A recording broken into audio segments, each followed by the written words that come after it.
دیروز در مهمانخانه سوغدیان کمیته اجرایی حزب خلق دموکراتی تاجیکستان در ولایت سوغد اوید بر روز مادران چورابینی فرهنگی تحت عنوان چشمه مهر برگزار شد. در این چورابینی زنان فعال سابقه‌داران مهنت ولایت شرکت ورزیدند. معاون رئیس ولایت سوغد زینور عظیمی سخنرانی نموده همه زنان را با فرارسی فصل بهار و عید مادران تبریک نموده گفت که امروز موقع زن در جامعه بسان نظر بوده در همه ساحه‌های خواجگی کشور سهم آنها چشم‌رس میباشد.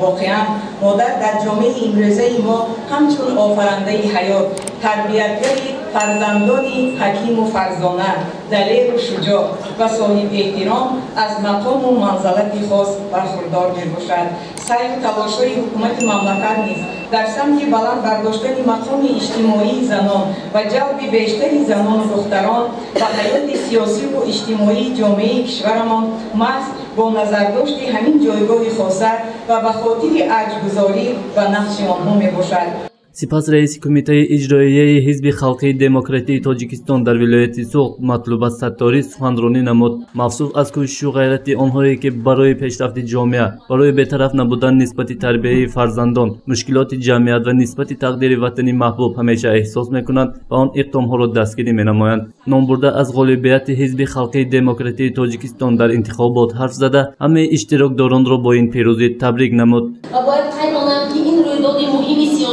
در سطح بلندی تشکیلی گذشت و در آن حزب خلق دموکراتی تاجیکستان و اکثریت نامزدهای ما چی در حوزه‌های یگانه امور جمهوری و چی در حوزه‌های محلی پیروز برآمدند.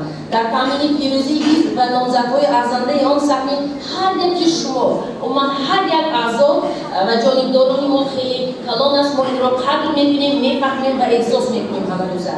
و این پیروزی در پرتر دستور و راهنمایی‌های رئیس معظم حزب خلق دموکراتی تاجیکستان اساسگذار صلح و وحدت ملی پیشوای ملت محترم امام علی رحمان و فعالیت همدستی و پیوسته ما و شما با قشرهای اقلیمی برآورده شد. از فرصت مناسب استفاده نمودن سرآغاز این پیروزی را به هر یک شما مبارکباد می‌گویم و ثانیاً برای سهم و مساعدت شما در این پیروزی از نام خودم، از نام رهبری عالی حزب خلق دموکراتی تاجیکستان و کمیته اجرایی حزب خلق دموکراتی تاجیکستان در ولایت سوغد عرض سپاس و منتداری بیان می‌کنم. سپس به فعال زنان بخشیده بر روز مادران تحفه‌های خاطروی سپرده شد. برنامه فرهنگی فراغتی سرایندگان خوش‌آواز و چاره‌بینی حسنی انجام بخشید. گزارش محمد صابر نارو نعیم ایوبов برای برنامه اطلاعاتی خبر. دیروز در مهمانخانه سوغدیان کمیته اجرایی حزب خلق دموکراتی تاجیکستان در ولایت سوغد اوید بر روز مادران چورابینی فرهنگی تحت عنوان چشمه مهر برگزار شد. در این چورابینی زنان فعال سابقه‌داران مهنت ولایت شرکت ورزیدند. معاون رئیس ولایت سوغد زینور عظیمی سخنرانی نموده همه زنان را با فرارسی فصل بهار و عید مادران تبریک نموده گفت که امروز موقع زن در جامعه بسان نظر بوده در همه ساحه‌های خواجگی کشور سهم آنها چشم‌رس میباشد.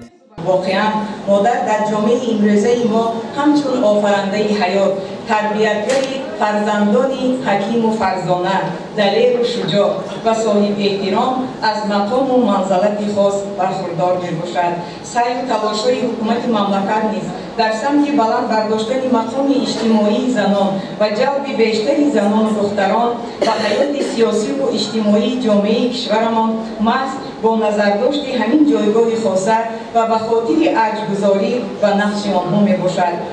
سپس رئیس کمیته اجرایی حزب خلق دموکراتی تاجیکستان در ولایت سوغد مطلوب ستاری سخنرانی نمود. مفصول از کوشش و غیرت آنهایی که برای پیشرفت جامعه، برای بی‌طرف نبودن نسبت تربیت فرزندان، مشکلات جمعیت و نسبت تقدیر وطنی محبوب همیشه احساس میکنند و آن اقدامها را دستگیری مینمایند. نام برده از غالبیت حزب خلق دموکراتی تاجیکستان در انتخابات حرف زده همه اشتراکداران را با این پیروزی تبریک نمود.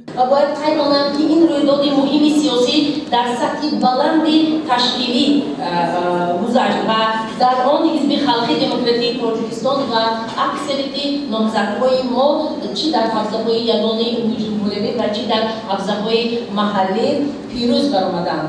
در تامین پیروزی حزب و نامزدهای ارزنده آن سهم هر یک شما و من هر یک اعضا و جانبداران ما خیلی کلان است ما این را قدر میکنیم میفهمیم و احساس میکنیم همه روزه و این پیروزی در